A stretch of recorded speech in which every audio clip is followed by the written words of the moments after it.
you so much for joining us. I'm Meredith Peterson with the Down Syndrome Association of Pittsburgh, and today we have Shannon Frizzell, and she is working directly with, she is a registered nutritionist and currently working with the Adult Down Syndrome Center of Western PA. Her role has been to implement nutrition services and improve health outcomes for adults with Down syndrome. She has a background working with individuals with intellectual disabilities through her work with the University of Pittsburgh's Leadership Education and Neurodevelopmental Disabilities, the LEND program. Shannon also currently works as a clinical dietitian at UPMC Presbyterian and does provide medical nutrition therapy to patients with a wide variety of clinical conditions. So here tonight, I know we have a lot of self-advocates, we have a lot of adults, we have some teenagers with us, and then we have a lot of awesome parents that are here to support. So, feel free to, if you have a question, if you want to raise your hand, unmute yourself, just interrupt, or if you would prefer to use the chat, I will read your question. So whatever your comfort level is, this is here for you. And this is, we want to make sure that this is a helpful session. So, feel free to interrupt and ask questions. All right. So with that, Shannon, I will go ahead and pass it over to you. All right. Thank you so much, Meredith, for the great introduction. And everybody, just like Meredith said, like if you have something to add, you have a question, feel free to take yourself off mute. I'm going to talk a lot, but I'm also going to ask for so much participation today. So those of you that I know and I see you out there, I might come looking for you if we're not getting too much participation out here. So everybody stay on your toes today, okay? All right. So like Meredith said, my name is Shannon. I'm a registered dietitian. So I'm going to talk about some not so super fun stuff, just really fast here, just to talk about what even is a registered dietitian, okay? Because I know that for a lot of you, I might be the first registered dietitian you've ever seen before, or I might not be, or I just think it'll be a little helpful to at least understand what even is a dietitian. All right. If we could get this, there we go. All right, these are a couple other things that we're going to talk about today. I'm going to go through, and I'm not sure if we're too familiar yet with the USDA MyPlate. If you're not, after today you will be. We're going to go over just how to build a healthy plate, how to include all foods, because all foods can fit into a healthy diet, and then just some mindful eating strategies. And then I have some resources I like for good nutrition information at the end. All right. So what is a registered dietitian? Does anybody maybe want to take a guess at what they think a registered dietitian is, or maybe what I do or what I would talk about?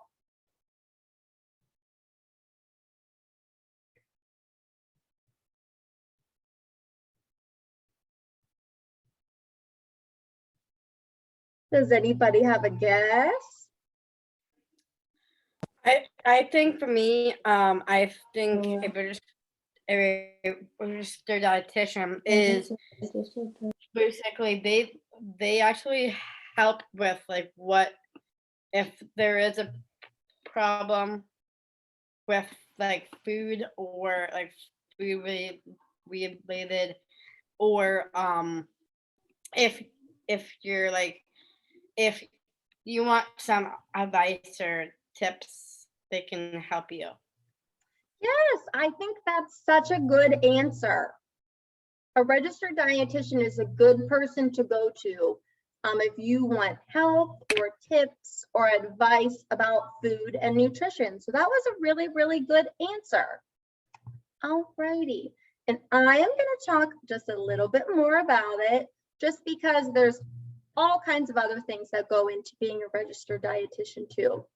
So to be a registered dietitian, I actually have a 4-year bachelor's degree in public health. And to be a dietitian, you also now have to have a master's degree and then a 1-year internship where I spent time in a hospital working.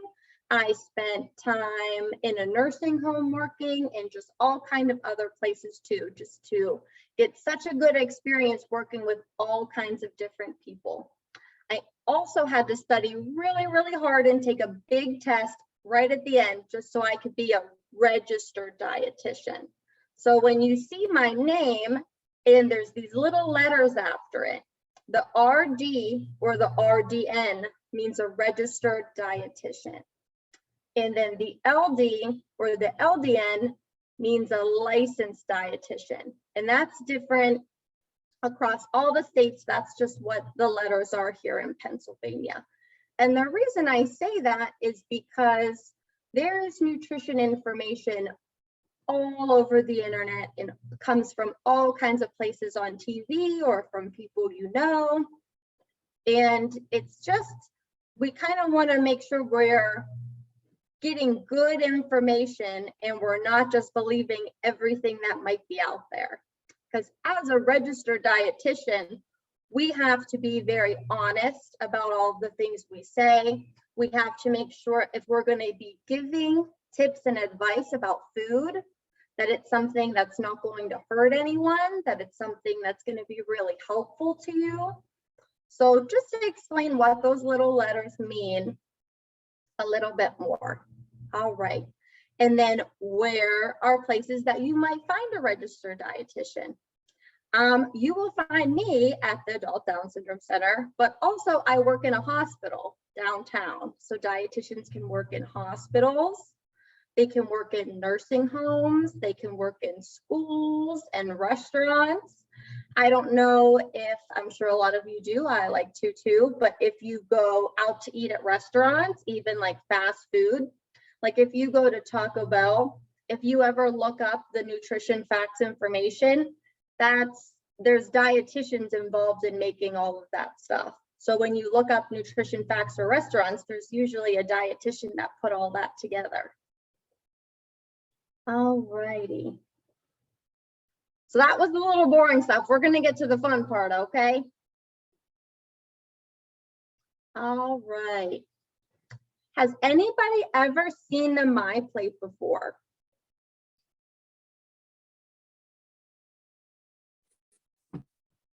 I got one. Anybody else?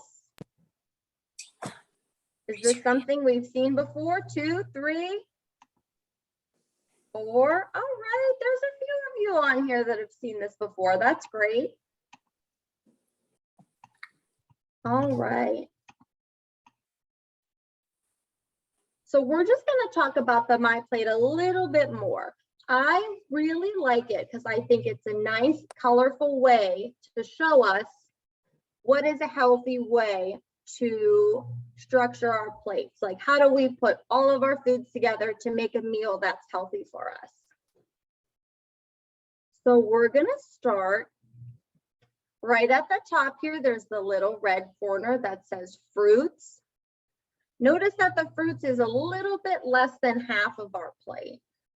So we need some fruits to have a healthy diet, but maybe we don't want to eat only fruits. We want to have some vegetables on that half of the plate too. And the things that we're going to get from our fruits and vegetables is we're going to get all kinds of vitamins and minerals. And what those do, our vitamins and minerals do things like to keep our hair healthy and our skin healthy and our nails and also our eyes and our teeth. So we really need our fruits and vegetables to make sure get all of those things to keep all of the parts of our body healthy. Our fruits and vegetables are also going to give us something called fiber, which is really good for our belly, and it helps to keep us feeling full so that when we eat a meal, we're not feeling hungry afterwards. So if we look at the top there, it says 1.5 to 2.5 cups of fruit is what we should try to get every day. Does anybody think that they eat that much fruit every day? Does anybody think we got just 1.5 to 2.5 cups of fruit every day? Does anybody think that they do that? It can be kind of hard. All right. I saw a couple on there. And how about for our vegetables? 2 to 4 cups of vegetables every day. Do I have anybody that thinks anybody can do that? That one might be a little even harder. That's a tough one to do. And the thing is we're not really alone if we're the only people that don't get that many fruits and vegetables every day. CDC research, I'm sure we're all sick of hearing that phrase, but research from the CDC shows that actually only 1 out of 10 Americans gets the recommended amounts of fruits and veggies a day. That's not a whole lot of people eating their fruits and veggies. So I think that even if we can just try and get 1 more cup of fruits or veggies a day, that I think that that's a really good place to start sometimes. Not that every single plate that you make throughout your whole day has to have this much fruits and veggies on it. But even if we can just get a little bit more, it gets us a tiny bit closer to getting that recommended goal. And again, that's just so we make sure that we get all of those healthy vitamins and minerals that we need. All righty. The other part, the next part of my plate is going to be the grains, which is going to be this orange part right here. And notice that this is about 1/4 of our plate. And I don't know about you all, but that is sometimes a hard corner to stick to. I feel like this is sometimes the hardest corner to do on the whole plate. Because our grains are going to be foods like our pasta, our rice, our bread, tortillas, cereal, all that kind of good stuff. So now just looking at what this plate looks like and thinking about all those foods I just said, we might be eating way too much of those foods sometimes, myself included. This is a good reminder for me too. All righty. And then the next corner of our plate is going to be our protein foods. And notice that that's also about 1/4 of our plate. And this is sometimes a food that we eat too much of also. Just specifically here in America, we really love our protein foods, whether it's our bacon, our sausage, eggs, turkey, chicken, fish, and all that stuff is really good for us. It just is, we would love to pick our leaner protein. So if we could go for fish and chicken instead of bacon and sausage, those would be healthier choices for us because we need that protein to keep us healthy. What protein does in our body is it makes our muscles really strong, and it helps us to do all of the things that we want to do in a day. Keeps us strong so that we can exercise, so that we can hang out with our friends and play, and we can do all the things that we like to do in our day. All right. Let's look. I'm just looking at a question that's in the chat. Sorry for my blank face. All right. So it looks like I have a question in here, and I'm just going to read it out loud. It says, based on the My Plate, what do you recommend of how much of the My Plate for individuals with Down syndrome? So the thing is there isn't like a specific My Plate like set up like this that's specific for individuals with Down syndrome. This is just for like general healthy nutrition. So I kind of use this guide across all other kinds of, like, I guess all other kinds of conditions too. Like this would be a good guide for, like, let's say someone with diabetes or someone with heart disease. Even though it's not specific for that disease condition, it's still a generally healthy eating pattern that would be good for anyone.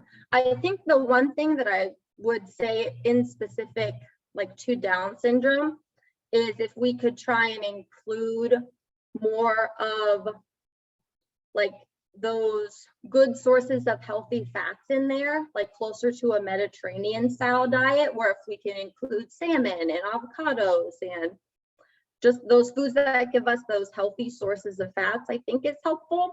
Just because, and this is getting a little too technical, I don't know if this is how this question was meant to be answered, but just with the prevalence of Alzheimer's disease in our Down syndrome population, we try to lean towards that Mediterranean style diet, and it's not 100% proved through research yet, but it shows some possibility of decreasing that risk later down the road.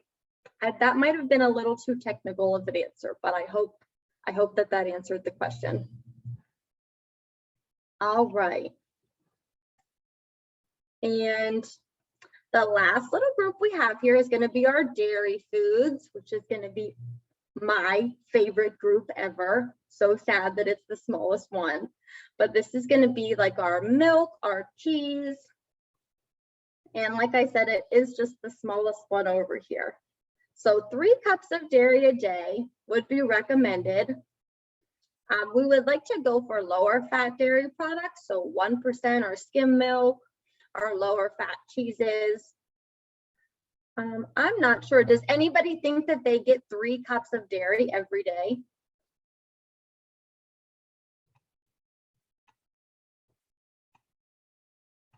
No, not too many people. I like string cheese, so I do, but not too many. That can be a hard one sometimes too, especially if you're not a big milk drinker. But like I said, you don't even have to get to the 3 cups right away. Even just trying to get a little bit closer to this plate by making little changes here and there and adding foods into your day is a really healthy way to start. All right. Did anybody have any other questions on this slide before we keep going? There'll be time for questions and stuff at the end too. I just wanted to make sure. Did you see that one, Shannon, about what if you're lactose? Yeah, I would say if you're lactose intolerant, there are like lactose-free dairy products, just as long as that you're getting, I mean, because the dairy products will be a good source of protein.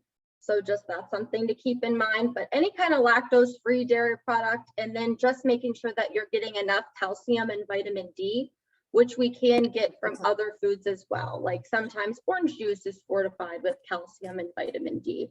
It might be something to more specifically ask your doctor about, just since they'll be the ones checking those labs, like your calcium and vitamin D level. And if they think that you're not getting enough, they might recommend some kind of supplement or something along those lines. But I think that any kind of lactose-free dairy product definitely counts, just as long as we're making sure we're getting those minerals, like calcium and vitamin D, even if we have to get it from somewhere else sometimes. Right. I hope that answered the question. If I ever don't answer the question, just let me know. All right. All right. We're going to talk about a big one here. We're going to talk about portion control. So kind of how do we take that my plate that we just looked at and turn it into a plate with real food on it? All right. So here is an example. And let's just take a look at this plate and see if we can see how close it looks to the my plate. So if we go back to our my plate and look at our grains category in this corner, notice that it's only about 1/4 of the plate. And then we go to our healthy plate, and this is our grains corner right up here. So we're good on this part. All right, and then next we'll look at our protein, which is going to be our piece of chicken down here. So let's go back to our my plate and notice that our protein is the other 1/4 of that half of the plate. So we'll go back and we'll see that it is just a 1/4 down here. So this would be a good portion size of our grains and our protein. And let's just see what we can think. So up here, we have some rice and some beans. Can anybody think of a different grain that we could put there? Because not everybody eats rice and beans. Maybe Maybe there's something else that we can think you might like better, that could be your corner of the plate.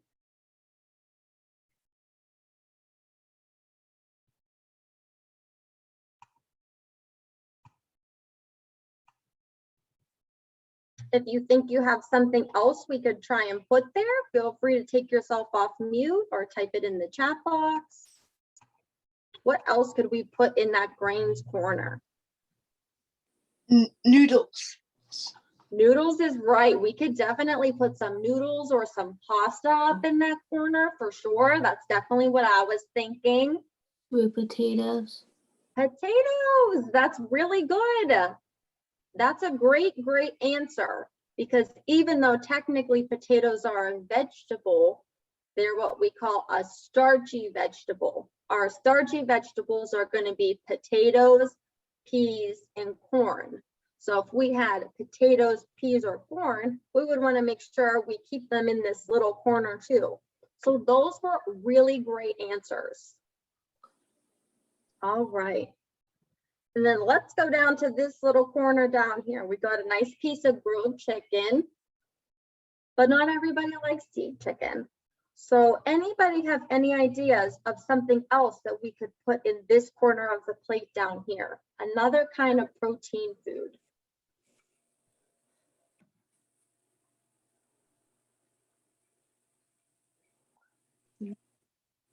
Pork. Pork, we could put pork there. Teresa, you are crushing it today. All right. Does anybody else have any ideas of something we could put there? Oh, I'm sorry. Well, what was that?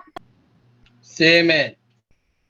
Salmon, Fish. we definitely could put salmon there. Some fish, I think that's really good too. Ribs.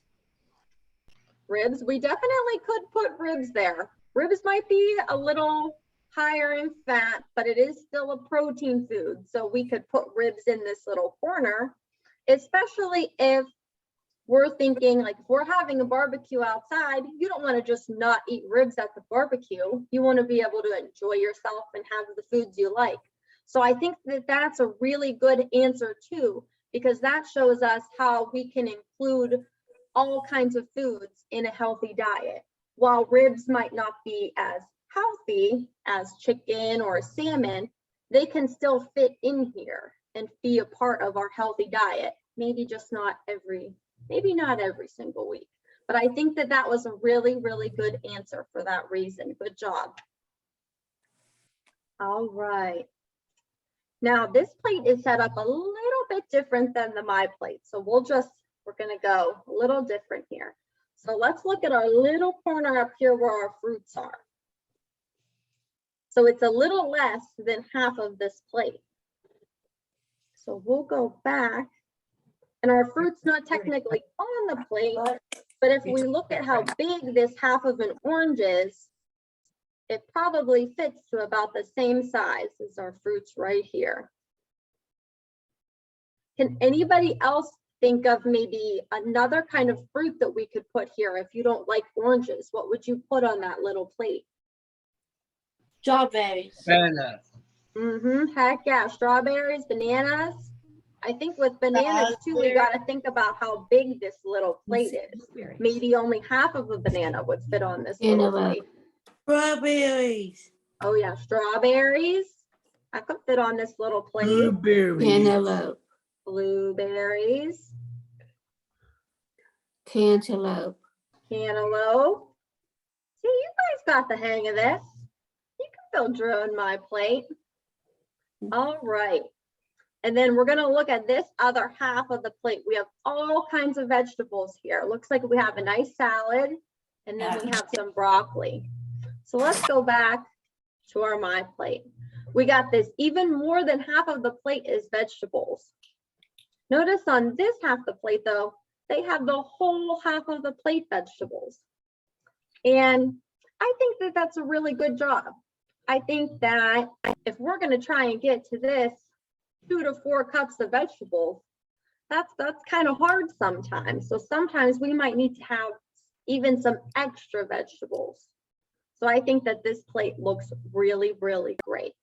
Can anybody else think of some other vegetables. If we don't like broccoli, what could we put here? Carrots. To put some carrots there. Celery. I think that's good. We could put some celery there. What if we don't like salad? Could we put a different vegetable up here? I know most of you like salad from me talking to you, so I think we would maybe keep the salad. But let's say we don't like salad. What else could we put up here? Cauliflower. Cauliflower, that's right. We could put that up there. Brussels sprouts. Brussels sprouts, really good. Squash. We could put squash up there, squash or zucchini.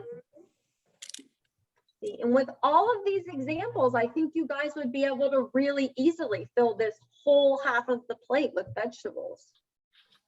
It sounds a little bit hard when we think about having 2 to 4 cups every single day, but all the examples that you guys just gave me, we could definitely fill up this whole half the plate, I think.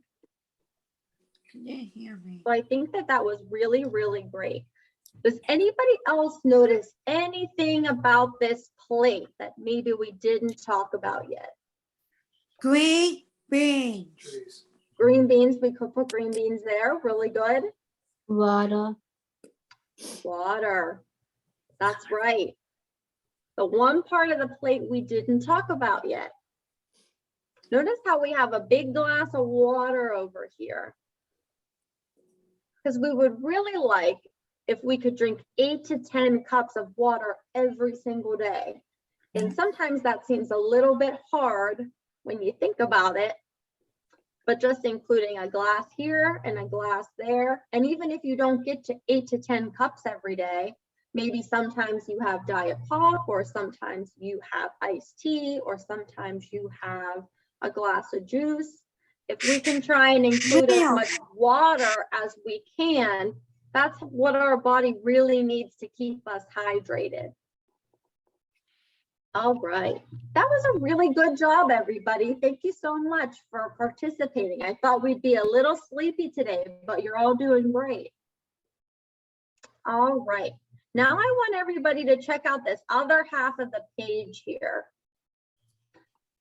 because this is going to be a really easy way for us to think about when we talk about portion control. Like, what does a portion mean?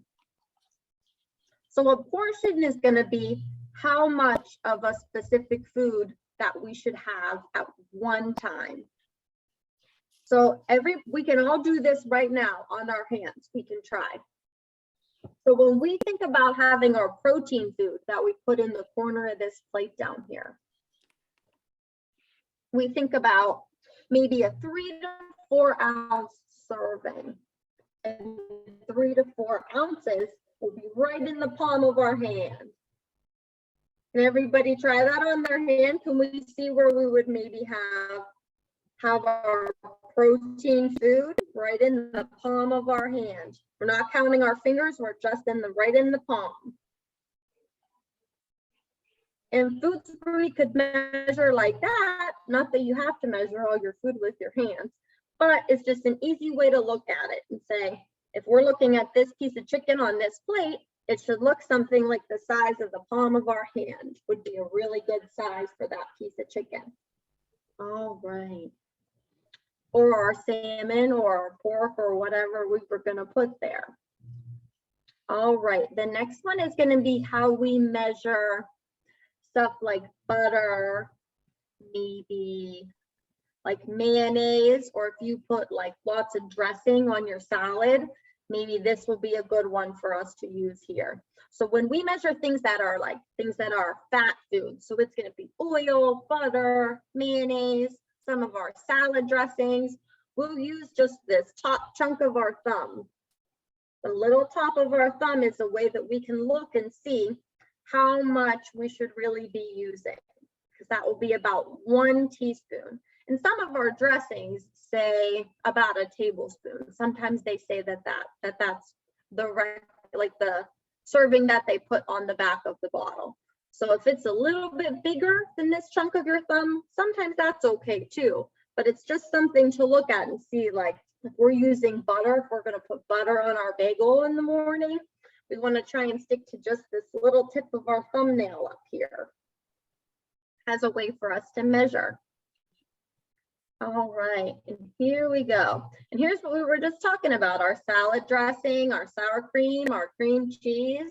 If we're putting cream cheese on our bagel in the morning, for stuff like this, these are also going to be, these foods are also higher in fat, but they have other nutrients in them too. Like our peanut butter and our cheeses are also going to have some protein in there too. So instead of just getting fat like we get from butter and mayonnaise, when we do peanut butter, we're also getting some protein. So we say, let's have a little bit more of those foods and let's use our whole thumb to measure. So this would be how much we would measure if we were going to get some peanut butter for our sandwich, or if we were going to get some cream cheese for our bagel, or if we were going to get some salad dressing for our salad. We could look at this little, look at our thumb and say, well, we need about that much. Okay. All righty. The next one is going to be our whole fist, and this is going to be about 1 cup. And this is how we measure things like cereal, soup, even our like fruits and veggies. We just talked about how we said we should get 2 to 4 cups of veggies every day. This is just 1 cup of our veggies. So we can think about that instead of measuring out everything. We can kind of look at our fist and say, this would be about 1 cup of our veggies, or about 1 cup of our fruits. Just a way for us to look at it and kind of think how much that would actually be. All right. And then let's go back to this little corner that we have right here. So all of our rice and beans here. If we take our one hand and we make a cup, like we're cupping our hand, it would be just right here in the cup of our hand. That's where our rice and our beans should fit.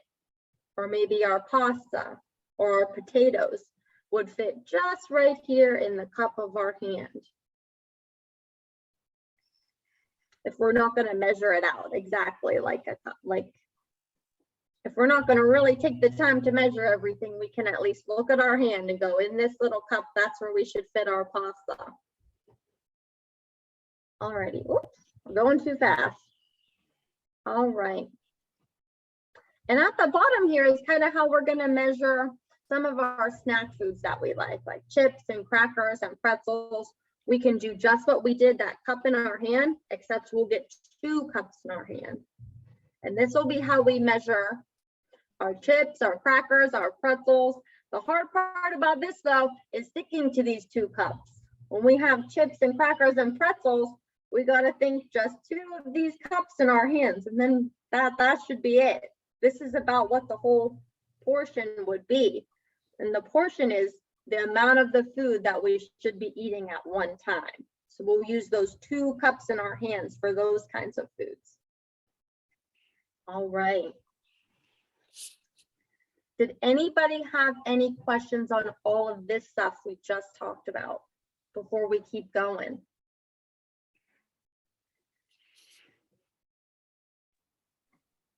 I think everybody is doing a really good job so far.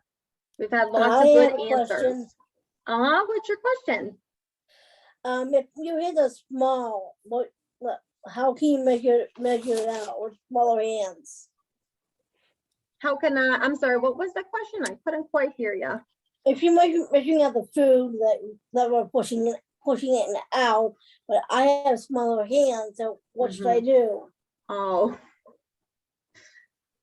I think the thing is usually us people that I also have smaller hands. So we have smaller hands because we are smaller people. Typically, like a really, really tall person is going to have big hands, but a bigger person might need to eat more than us because we are smaller. So typically, if you have small hands, you can still use your hands to help you measure. Wow. It's still okay. It all evens out. Yeah. Sometimes us shorter people, we just don't need as much as somebody who's really, really big and tall. But that was a really good question. I do have one more question. Uh-huh. What's Can one more we- question? Get copies of portion control and what's the other one? PowerPoint. What? Copies of our PowerPoint.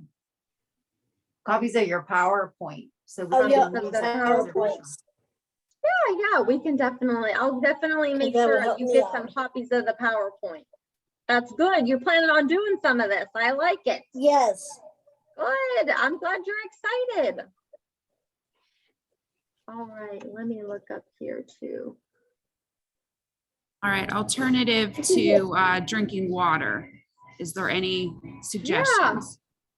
So sometimes alternatives to drinking water, it kind of depends on what the go-to is already. Like some people, like me, I really like the carbonation. So instead of maybe drinking like a diet pop or a diet something, I actually have it next to me. I like to drink these like sparkling waters. So it's a little better than a soda. It's still water. It's just got all the bubbles in it.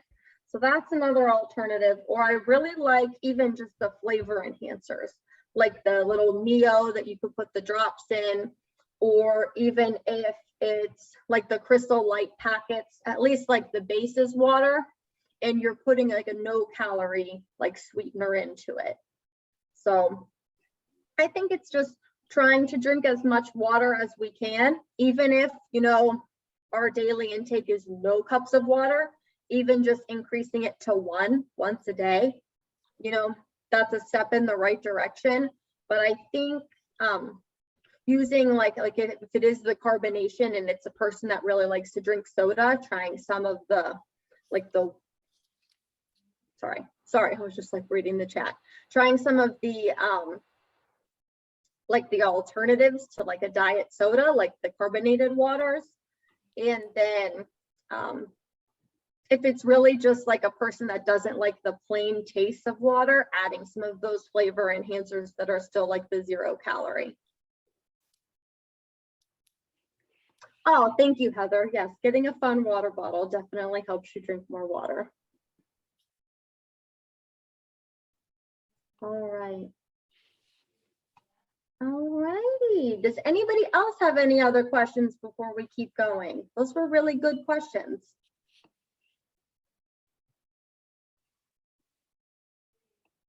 All right. What do we have here? We have a question about liquid IV. Is it safe? Yeah, I'm not exactly sure what liquid IV is. I've never heard of that before. A hydration multiplier.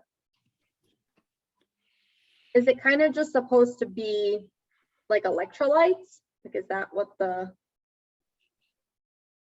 I'm not sure. I've never heard of that. Oh, I don't know where it went either. Said it's like a packet like Gatorade. Oh. I'm not sure what's happening here. Give me 1 second. You okay, Shannon? Yeah. Can everybody still see me? Yep. I do not know where everybody just went. All right.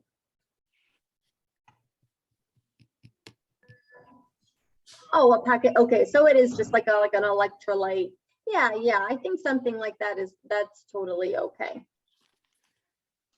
And what about chewable fiber tablets? Is that a good substitute for fiber? It kind of depends what kind of fiber it is. We have, I don't know why this is, give me 1 second. Let's go back to where we were. All right, there we go. It kind of depends what kind of fiber it is and what you're using it for. So from our foods that we eat, we actually get 2 different kinds of fiber. One fiber we call soluble fiber, and that's the fiber that our body can digest. Like our body can break all of that down and we can use it. The other type of fiber is called not like insoluble fiber. And that's the fiber that we can't digest. We can't really do anything with it. Goes right through us. So it kind of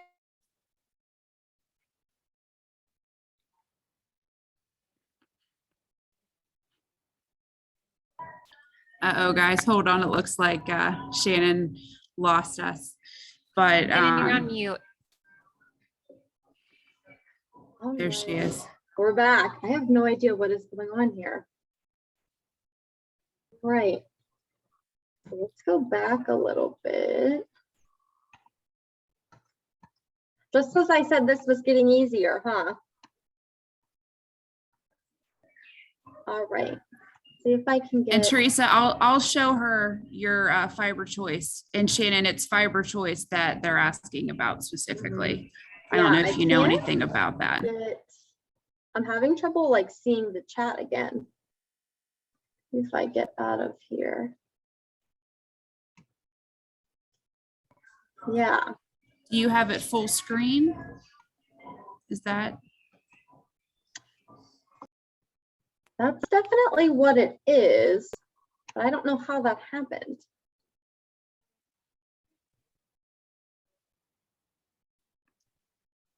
All right, any advice on making it not full screen anymore? Hit the escape button.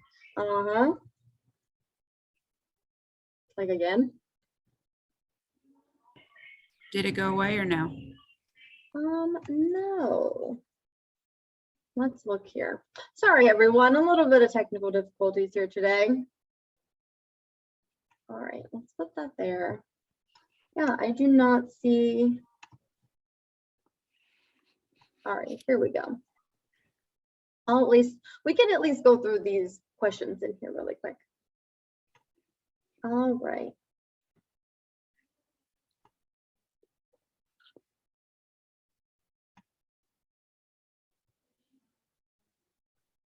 So I think what would be best is if maybe, like, because we're having questions in here that are like, this liquid IV is not something that I've heard of. And we're asking questions about a specific fiber supplement. If anybody has questions for something very specific to them that they take, maybe we will wait to the end so we can address those like one-on-one. Because some of you I also do not know and I'm not very familiar with and don't want to give you information without knowing more of the story. And also just because we are recording on here, I don't want anybody talking about like anything too private or their health history or anything like that.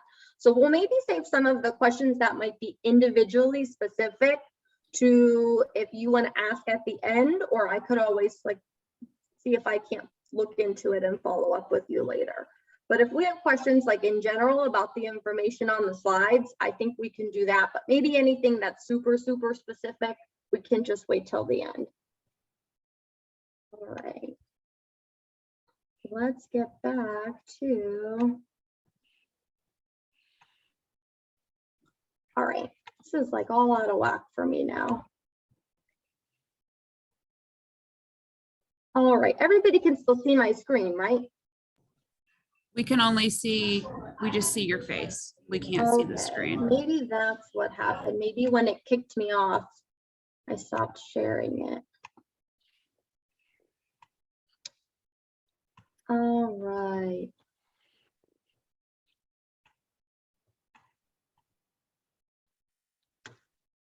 All right.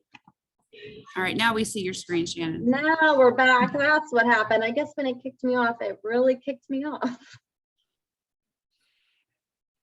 All right. Thanks everybody for hanging in there.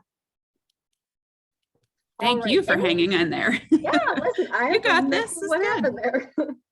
I was just gone. All right. Anybody have any more questions about the information on this slide here? Or information or like questions on anything I've said so far? All right. Because we're just going to do a little bit more practice with building our plates here. Because this plate was a really good example of something we might have for dinner. But we have also breakfast and lunch that we can try to do this with our plates too. So we'll look at how our plate is set up here again. The same thing in this little corner up here, we're gonna have our grains. So if we're doing this at breakfast time though, can anybody think of a grain food that we might put up in this corner for breakfast? Oatmeal. Oatmeal, we could put oatmeal up there for sure. Bagels. Bagels, we could probably fit half of a bagel up here, definitely. That's a good one. Brown rice. Brown rice. Rice, if you like to eat rice for breakfast, more power to you. I would eat pasta for breakfast and I would put it right there too, so it's okay. All righty. And then how about this little corner down here? It looks just the same as it was before for our protein foods. What kind of protein foods might we have for breakfast that we could put in this little corner down here? Eggs. Eggs is good. That'd be a healthy choice. Yeah. Ham. Ham, we can have breakfast ham on there. Our breakfast ham might not be the healthiest option because it would be a little higher in fat and a little higher in salt, but it doesn't mean that maybe once a week on a Saturday morning, we can't have some breakfast ham in this corner. I think that that's a really good suggestion. No. All right. Anybody else think of a protein food we could have up here for breakfast? Turkey sausage. Turkey sausage, that's really good.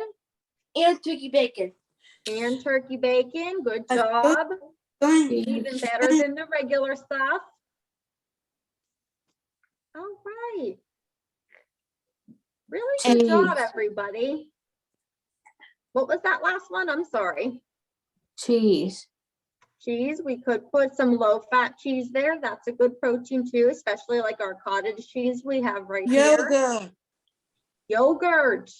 See, our yogurt would be a good source of protein too. And we could even put our yogurt as our little dairy up here. Because if we remember, if we go back to our My Plate, we could put our dairy, so our yogurt right up here. So you're getting both. You're getting a good source of dairy, so your calcium and your vitamin D, and you're also getting some protein. So that was a really good answer. All right. And then we can look at this side over here. This is where we were putting our vegetables before. I don't know about you guys, but I don't eat a lot of vegetables for breakfast in the morning. So I really like that this half of the plate here says we can have a small piece of fruit. So we could put any kind of our fruit over here. Or we could just leave a little bit of our plate empty because we're having our eggs or our turkey sausage and our cottage cheese. We're having one of those over here. Up here, we're either having like our toast, our half a bagel, our oatmeal. We're having something up here. We're getting our yogurt or our glass of milk. That's already a lot of food for us for breakfast time. And I think we're getting a lot of really good nutrition there. So we don't have to throw a bunch of stuff on this half of the plate if we don't want to. It's okay for us to just keep a little piece of fruit in here, just so that we're getting some more vitamins and minerals and we're getting all that good fiber to help keep us full. We don't have to necessarily fill the whole entire plate. Orange juice. Orange juice is another good fruit. Good job. We could have a little bit of orange juice over here. All righty. Then our lunch and dinner plate is kind of like the plate that we already did. And you guys did such a good job with this that I won't make you do it again. Apple juice. Apple juice, we could put apple juice over here too. I think the one thing that we should think about when we talk about having juice in place of one of our fruits is having a glass of juice can be good. It definitely counts as a serving of one of our fruits. For sure, it definitely counts. And we still are going to get our vitamins and minerals, all that good stuff to keep us healthy, we will still get from our juice. The only thing that we're missing when we turn our fruits into juice is then we don't get any fiber anymore. And if we remember from when we first talked about our fruits in the beginning, that when we have our fruits like this, like our banana, our orange, and our apple, and we get that good fiber from them, that's something that is really good for our bellies and helps to keep us full, so we're not feeling hungry after we eat. So while we could have a little glass of juice instead of having some of these fruits, we got to remember that juice doesn't have everything in it that our regular whole fruits do, and that our whole fruits have a little bit extra in them to help keep us full. So juice definitely counts as a fruit. We just have to remember it doesn't have everything that it used to before we turned it into a juice. But that's good. I'm glad that was a really good answer. I'm glad somebody brought that up. All righty. All right. And then, like I said, we did such a good job with this plate already. I won't make everybody do it again. But I think the whole big point here is, I know we have some picky eaters. So if we try to just include at least 3 of these food groups, that's a really good job. Also, if we can try and have all different kinds of colors on our plate, if we can have like our red apple, our beige oatmeal, our yogurt might be pink. The more colors we have on our plate, the more variety we're going to be getting. And having all different kinds of fruits and vegetables is a good way for us to make sure that we're getting everything we need to keep our body healthy. So we're always trying to eat lots of different colors. All right. We're using our proper portions, which means we're eating the amount that we're supposed to be eating, that it's recommended for us to have. So we're not eating so much of foods that we don't need that much of. And to do that, we're just using these little chunks of our plate. Or we're using our hands to help us measure like we did before. The other thing we'll just point out here is we might notice that some of our favorite foods did not make their way onto either of these plates. So we're not really seeing maybe some of our favorite foods like our sweets, like if it's our cake or cookies or ice cream. And I think the message is not that we should never have those foods. Those are foods that we enjoy. It's just maybe they shouldn't be on our plate every single day or at every single meal. We just include them in smaller amounts sometimes. Sometimes they can make it onto this plate, and sometimes they don't have to be at every single meal, because we want to still be enjoying the foods that we like, but we want to try and make our plate look like these plates on here as best as we can. All righty. This is another one that I really like. Just another way to think about that a little bit. And if you have met with me already, this might be something you've seen before. But if it's new, that's okay, because we're going to talk about it a little bit. So I really like to look at this traffic light. And this is a way that we can think about some of the foods that we eat. So let's just say the green on a traffic light. Can anybody tell me what the green on a traffic light means? I'm giving you guys an easy one. It's a go. It means go. You got it. So our go foods that are going to be in our green up here are going to be our foods that we should probably try and include in our diet every single day. So these are going to be foods that we need to make that balanced plate, to get all of our food groups in. We're going to want to have these types of foods from these groups every single day. So let's look and see what's up here. We have our grain foods, which we've done a really good job mentioning those so far. We have our fruits and vegetables up here too. We want to make sure we're getting those every single day. Our healthy proteins. So when we talk about our healthy proteins, we mean our protein foods that might be a little lower in fat than some other foods. So we mean like our grilled chicken instead of our fried chicken, or maybe our piece of baked fish instead of our ribs. We're still going to be getting protein from all those foods, but there are definitely ways that we can make a better choice for our proteins. So we'll put our healthy proteins up here in our green, foods that we should eat every day. All right. Same thing over here is our dairy foods. So our milk and our cheese and our yogurt that we talked about putting on our plate, those are also things we should try and include every single day. All right. So we're going to move into the yellow. Can anybody tell me what the yellow means on the traffic light? Another easy one. I'm giving it to you guys here.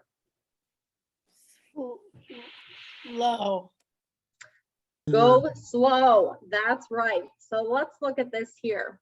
When we talk about our yellow foods, our foods in the middle, or go slow foods, we're only going to eat these foods once or twice a week. So let's look at what's in here. When we say refined grains, what this really means is maybe something like potato chips or pretzels or our snack foods. Our refined grains will kind of fit into that. Just think like snack foods, like chips, crackers, and pretzels. Let's put that right about here. All right. Something else that's in our slow is going to be our lean ground meats. Now, this is a really good source of protein foods here, but like we said before, we want to make sure we're getting that variety. So we don't want to be eating our lean ground meats. Our ground meat, which would be like burgers or like ground turkey or ground beef. We don't want this to be our only protein food. We don't want to have this for dinner every single night. Sometimes we want to maybe try and have some chicken, or sometimes we want to try and have some fish or some shrimp. So while these foods are healthy and they give us that good protein, we want to make sure we're trying to get different kinds of foods in there. So we're not just eating the same burger every single night.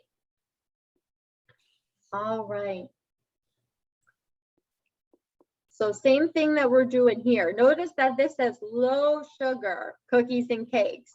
So if you eat any kind of sugar-free, like I don't know if anybody has got like sugar-free chocolate or sugar-free, like anything like that, that might be a little bit lower in sugar. We can maybe try and include that like once or twice a week.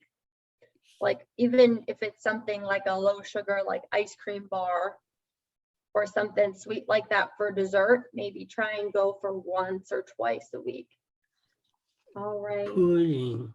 And this might be a little tricky, but can anybody try and give me an example of what we think a low sugar sweet snack might be?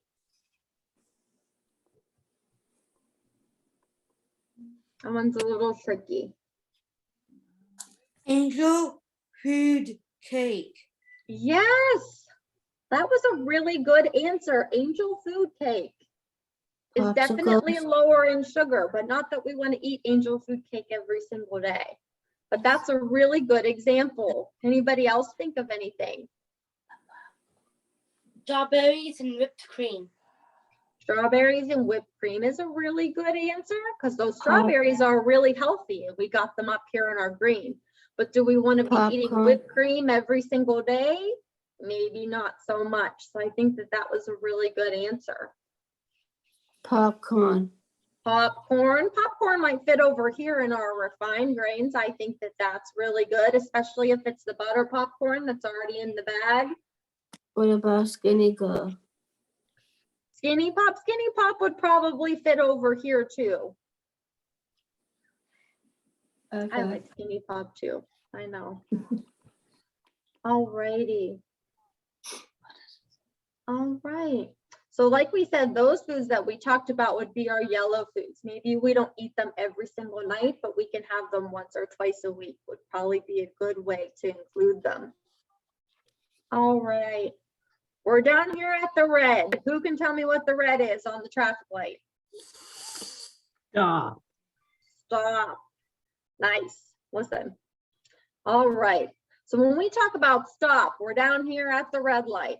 We're talking about we only eat these foods maybe once or twice a month. So let's take a look and see. These would be maybe more of like foods that we would have as a treat. So we're gonna go for these foods down here in the red once or twice a month. Let's start over here. Looks like our desserts, donuts, and candy. Can anybody think of candy that they like that we might put over here? Three Musketeers. Three Musketeers is a good candy. Anybody else have candy or something that they like for dessert that we would maybe put over here? I like my ice cream. Oh. What was that? It was Ice, Ice cream, is that what we said? yeah. I think that that's really good. And now I think, so we're talking about our candies and our chocolate bars and our ice cream and our donuts. So Foodie.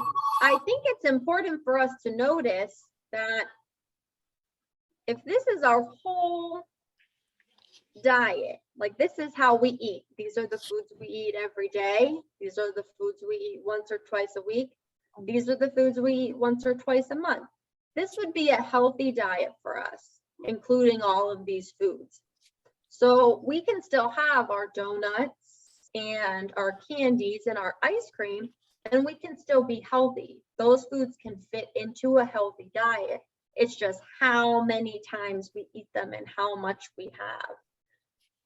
I think that that's the big important part there. All right. Same thing with our fried foods. Can anybody think of any fried foods that I might put right in this little circle here? fried chicken. Fried chicken will definitely go in there. French fries. French fries definitely go in there.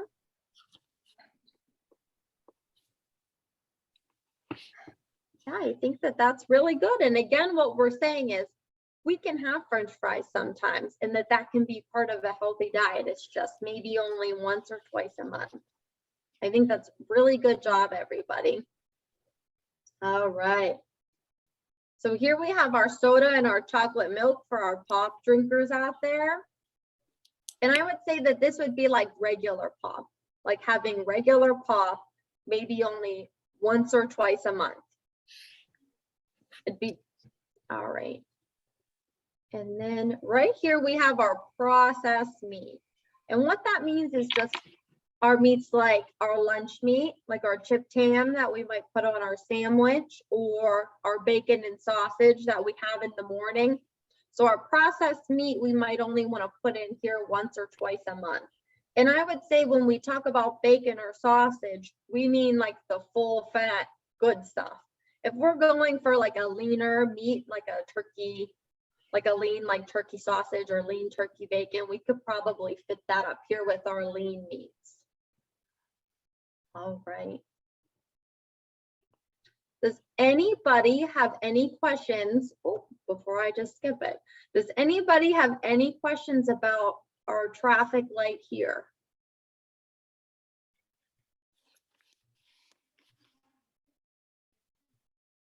Maybe by a show of hands, who feels like they could use this traffic light to make healthy choices? Do we feel like this traffic light is easy to use? Do we think so? We got a couple. I think that's really good. I think this is a good way for us to practice too. You can think about the foods that you eat every day and where they might fit in on here. If they might fit in the green, in the yellow, or the red. So I think that this is a good thing that we could all try and practice with a little bit, just thinking about the foods we eat every day, maybe where they might fit on here. All right, really good job, everybody. Shannon, can I ask you a quick question? Yeah, of course. Just, I'm guessing a lot of people are feeling this way with the red category, that maybe a lot of us are eating all of those things every day. So is there any suggestions on how to start, making better choices, would you recommend that we try to take all of it away at once? Would we take one thing away? What would you recommend to kind of help alleviate some of the red items? Exactly. So I think what I think about if these foods, if we think of something that's in the red, in our little red category down here, if we look at that and go, oh, I eat something from that red category every single day, or I eat it every other day, if I eat it way more than once or twice a month, I think even just a good goal would be, if we're in the red, if we could just try and get to the yellow and work our way, you know what I mean? If we're starting and we're eating this every single day, maybe we could just at least try and get to the yellow and only have it once or twice a week. Or something else I really like to think about is, instead of focusing on the foods that we're taking away, focus on foods that we can add in. Maybe we're looking at this red and go, oh, I have a Three Musketeers every single day, and I'm eating one of these foods that's down here in the red, and I'm having it so much. But maybe I look up at the green and go, well, I don't have fruits and vegetables every single day, and that's something that's up here in the green. So maybe I could focus on adding more of the green foods instead of focusing on taking so much away. I think it's a good goal just to try and decrease any of these red foods, how much we eat them, even if it's just by a little bit, even if we only make it to the yellow. That's going to be a really good choice. But I think something that's important is, if we're not eating these foods up here in the green every day, that's a good spot for us to add more. We don't always have to be only taking away. We can be adding more in too. All right. Thank you, Meredith. That was a great question. All right. Does anybody have any questions about all that stuff we just talked about, or anything on this slide? I actually do have a question. Okay, great. What's your question? So for processed meat, Mhm. so I tend to get like lunch meat, Mhm. for like grocery shopping, like for lunches, because I work. Mhm.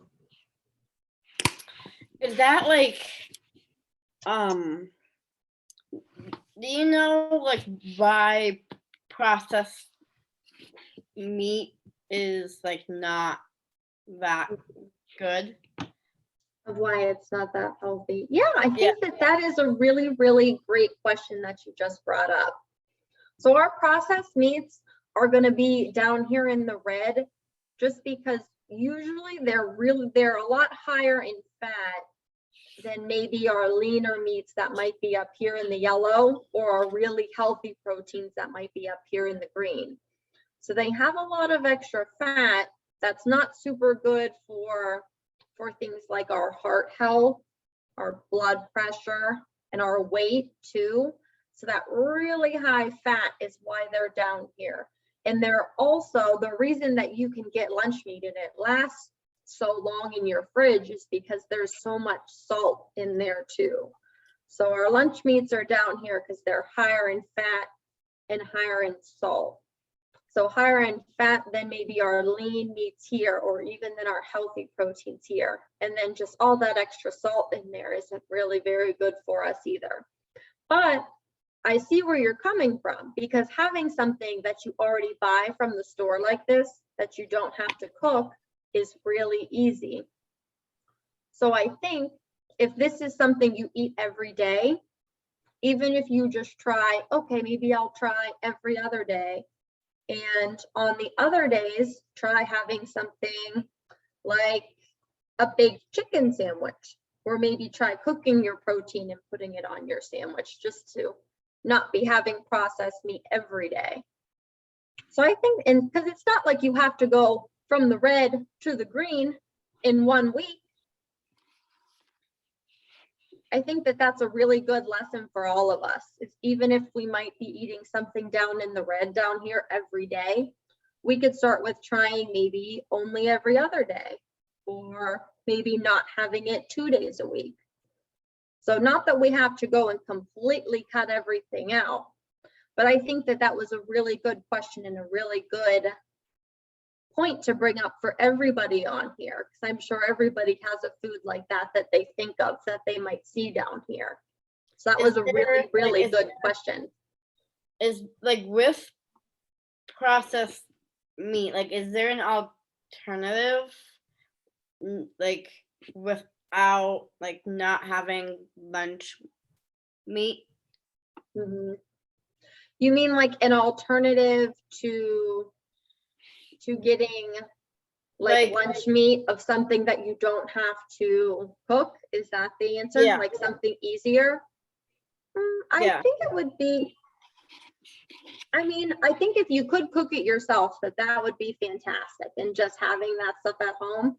But if you can't, I think that you can buy like cooked, just like baked chicken from the grocery store. It doesn't have to be fried chicken, but the thing we have to think of when we buy stuff like that is it doesn't last in our fridge as long. Right. But I think that that's a really good question too. All right, did I answer your question all the way? You Good, did. that was really You did, great, thank you. All righty, anybody else, any other questions before we keep going? No, all righty. All right. One more thing I want to talk about here is just sometimes even if we set our plate up and it looks just like the My Plate and we did such a good job, sometimes it's still easy for us to eat way too much of something, because we might finish our whole plate and go back for more before we even have time to think about it. So what we're going to talk about now is, I'll use this word mindful a lot. When I say mindful, I just mean our goal is to make sure we're really thinking about what we're doing. So we're talking about mindful eating. So we're really thinking about the foods we're eating. Our goal is to make sure we're really, really thinking about our food choices, our food, like our experiences, like how does our food feel in our mouth? What does it taste like?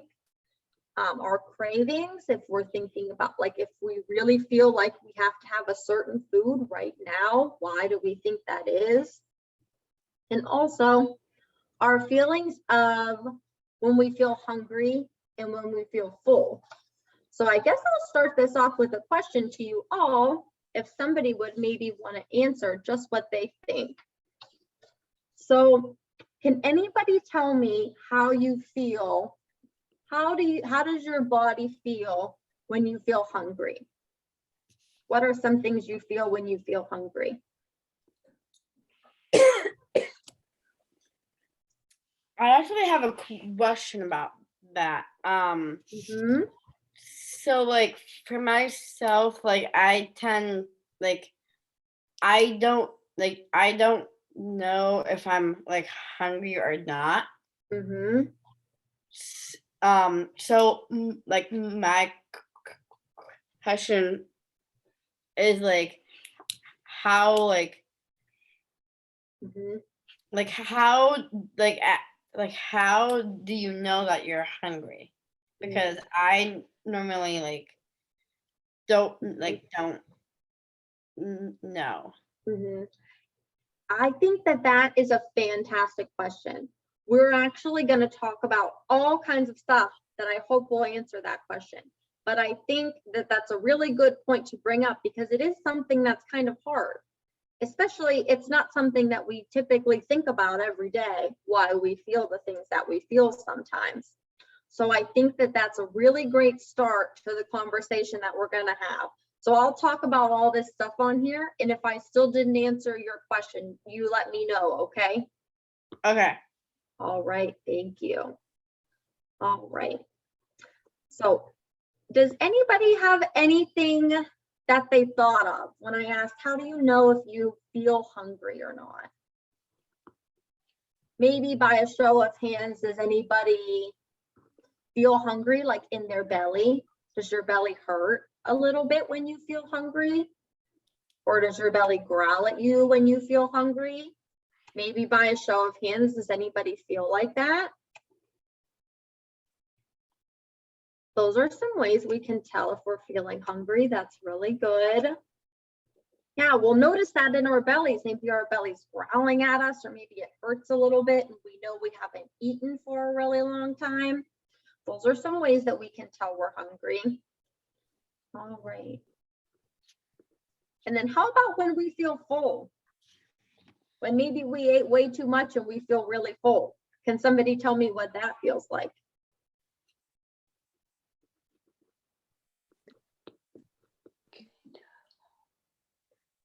Does anybody have any ideas? My reflux. Oh, your reflux. That's a really good point. Some of us that have acid reflux, we might feel heartburn if we ate too much and we're really full. We might feel pain up here. I get hurt. I'm sorry, what was that? I get hurt sometimes. Yeah, I was gonna say our belly might hurt, but it might not be the same hurt that it had when we were hungry. Now it hurts because it's too full. Yeah. All right. So we're going to talk about some things that we can do just to get us to think about that a little bit more. Because really our body wants to tell us when it's hungry, and it wants to tell us when we're full, so that we eat just the right amount to give our body everything that it needs. And sometimes it is really hard to tell one or the other. So one thing that we can do to really pay attention to how our body is feeling when we're going to have a meal, or we're going to have a snack, or we're just going to have something to eat, one thing we can do is we can sit down while we eat, and we can get rid of all distractions. Maybe we turn the TV off, so we're not distracted by the TV while we're eating. Because let's just think, if your body is trying to tell you something, is trying to tell you you're too full, and you're watching TV, you're not paying attention to what your body's trying to tell you. You're paying attention to something else. So we might want to sit down and see if we can't get rid of those distractions so we can pay attention to how we feel when we're eating. All right. Does anybody else have any ideas for how we can get rid of distractions while we're eating?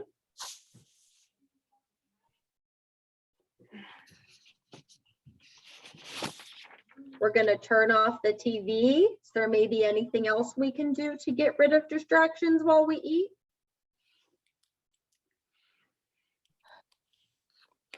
Make sure it's quiet. Making sure it's quiet. I think that that's really good.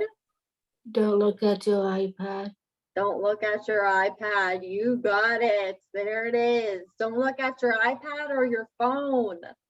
Get rid of all those screens while we're eating, especially because our meal times can be time for us to spend time with people that we really like too, like our parents or our friends or our siblings, our housemates. It's time for all of us to spend together. So we got to minimize all of those distractions like the TV and the iPad and the phones. I think that those were really good ideas, everybody. Another thing that we have here is I say about chewing really slowly. So maybe when we chew our food, we try and chew 10 times every time we take a bite. So it slows us down while we're eating. And the reason that I say we want to eat a little bit more slowly is sometimes it takes our body a little bit of time to figure out if it's full or not. And if we eat really, really fast, we don't give our body enough time to figure out when it was full. And then we end up eating way too much. And then our belly is hurting. We don't want that. So when we slow down while we're eating, we're able to give our body the time that it needs to think about if we're still hungry while we're eating or not. So if we can try and chew our food, maybe try to at least chew 10 times with every bite that we take. We can think about what our food tastes like. We can think about how it feels, if it feels crunchy, if it feels smooth, if it tastes salty, or if it tastes sweet. We can try and just chew our food maybe 10 times when we take a bite to slow everything down so our body can figure out when it's all full. All right. Another thing that we can do is to make our healthier foods easier for us to get. So kind of like our point where we're talking about our lunch meats are really easy to just put on a sandwich. If we bake a couple pieces of chicken ahead of time and put those in the fridge, it'll be just as easy to go in and take one of those. Or if we are thinking about, we want to have some veggies at a snack, it might be better if we try and cut up our veggies ahead of time. And that way we can have them in the fridge and they'll be ready for us. It just makes getting a healthy snack or making a healthy choice a little bit easier if we can think ahead a little bit and have those things ready for us. Because when we feel really, really hungry and our belly is growling at us, we don't want to take the time to cut up our food or maybe cook something. We want to have something that's ready to go because we're really hungry. So that's just one way that we can kind of prepare a little bit better so that making a healthy choice is a little bit easier. All right. Does anybody else have any ideas about how we could make healthy foods, how we could make making a healthy choice a little bit easier, I guess, is the right way to say that. Does anyone have any ideas about that? How to make, oh yeah, let's hear it. Well, what's your idea? My idea is I want to make a menu for myself. Oh, I think that's a good idea. All right. Well, thank you for sharing. That's a good idea for everyone. All right. Anybody else have any ideas about how we can make healthy choices easier for us or faster?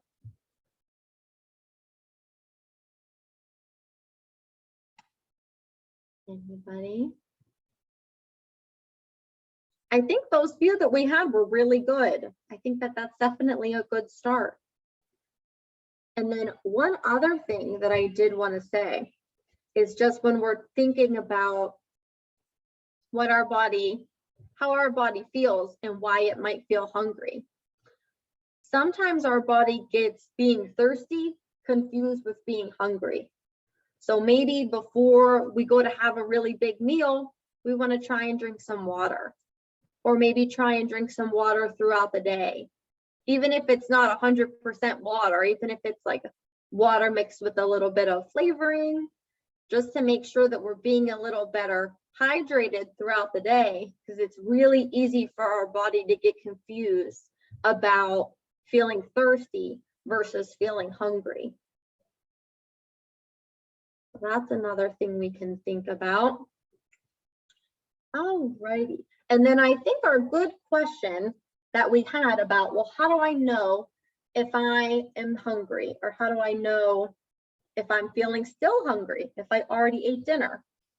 I think one thing that we can think about is when we just ask the question, are you hungry? It's easy to say yes or no. I think a better way to phrase the question, and for parents, we can kind of say it like, or if we're talking to our son or daughter, we can say like, well, you're saying you're hungry. Are you hungry for an apple? Are you hungry for an extra serving of vegetables? Are you hungry for a yogurt? Because it's easy to say, well, are you hungry? The answer is yes, but thinking about the food that we're hungry for, recognizing these cravings. If I say I'm hungry, but I go back for an extra serving of French fries and fill up half my plate with French fries, was I really still hungry, or did I just want more of the food that I was craving? So phrasing the question as "Are you hungry for?" and then giving an option can kind of help us to identify those hunger and fullness cues a little bit better. And for our self-advocates, if we're thinking to ourselves, if we're thinking, am I hungry for a snack right now?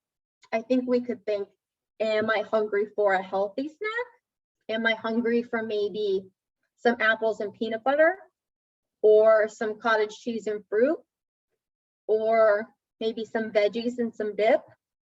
And if the answer is no, I'm not hungry for a healthy snack, then we're probably really not actually very hungry.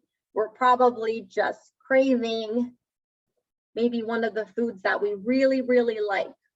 So we don't want to get confused of the foods that we're craving versus if we're really feeling hungry or not. So I think that that's a good way for us to phrase that question. Just saying like, are you hungry for? And then having a healthy option. And if the answer is yes, I'm hungry for that extra serving of veggies at dinner, maybe we are still hungry.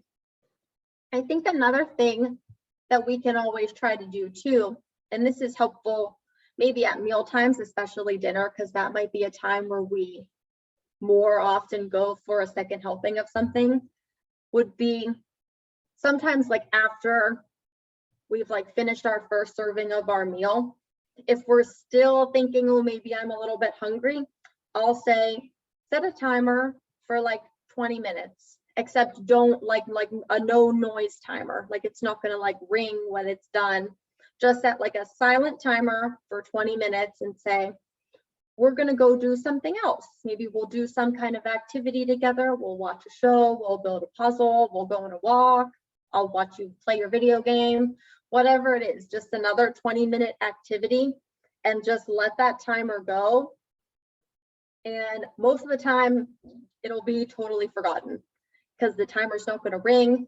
We're not going to know, oh, 20 minutes is up, I'm allowed to have more. It'll just be going and going and go off and nobody will hear it. And we're already on to the next thing. So it's like, if someone is still hungry after that 20 minutes, they're going to remember it. We're going to be like, I was still hungry and it's probably been 20 minutes by now. But if we're fully engaged in another activity and that timer is long gone, it's really, we weren't really too hungry. It was just kind of that was the activity we were in, eating the meal. And maybe we wanted to continue that activity. We didn't want it to be over yet. But if we move on to something else, it can kind of just be forgotten like that sometimes. But I think that it's important to go, like to know, it's not like you go do something else. Try and make it like, well, we can go do something together for a little while, like 20 minutes, and see if you were still hungry and come back to that, or if, since you know you never heard that timer and it was just going, if we totally forgot about it because we really weren't that hungry. All right. Does anybody have any questions on some of this stuff we just talked about? I know I did a lot of talking on this slide. So if anyone has any questions.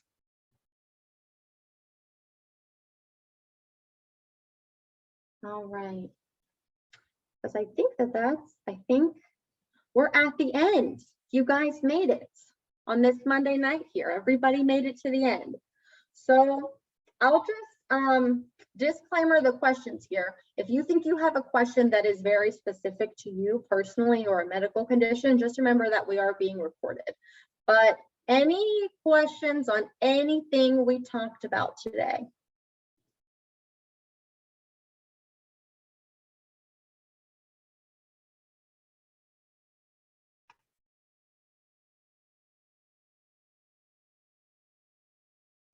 Anybody?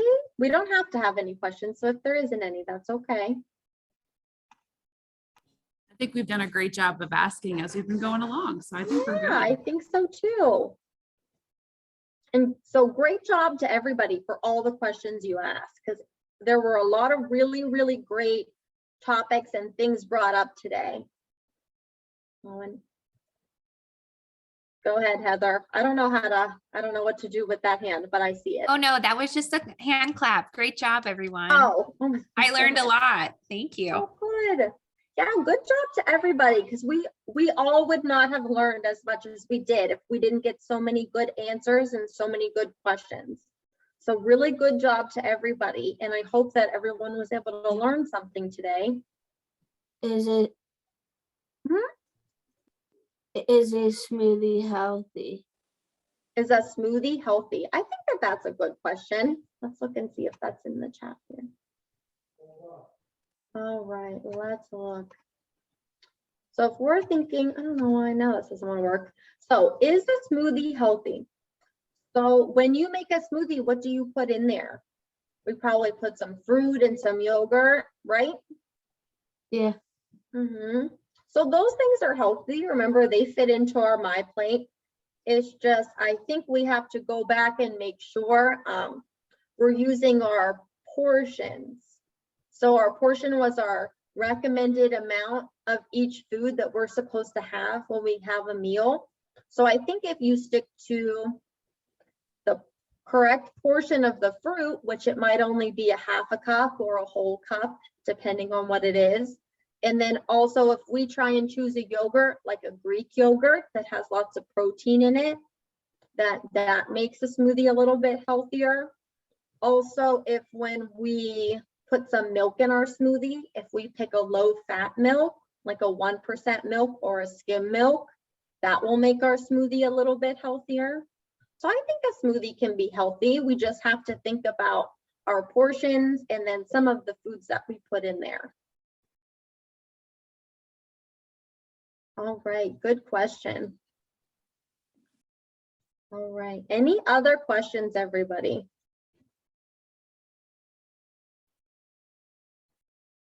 No? All right, thank you. I appreciate the head nods there. All right, so these are just some places that I really like that have some really good nutrition information. A lot of the information on these websites is going to come from actual registered dietitians, or it comes from doctors. So you know you're getting good information. The My Plate was the plate that we saw in the beginning. On their website, they actually have like recommended serving sizes for all kinds of foods, like giant lists of like a serving of grapes versus a serving of bananas. And there's all kind of giant lists on there that are really good for portion control and serving sizes. This eatright.org is like our Academy of Nutrition and Dietetics, their website. They have all kind of articles just on like random topics like hydration and sports nutrition and celiac disease, like, and this will all come from registered dietitians. So all this stuff on here is pretty good. This diabetes.org and the heart.org, this is the American Diabetes Association, and this is the American Heart Association. Whether you have heart disease or you have diabetes or not, both these resources have great recipes on them that are healthy for anybody, whether you have these conditions or not. Their recipes are really easy to use and they put nutrition facts already on there. So I like those.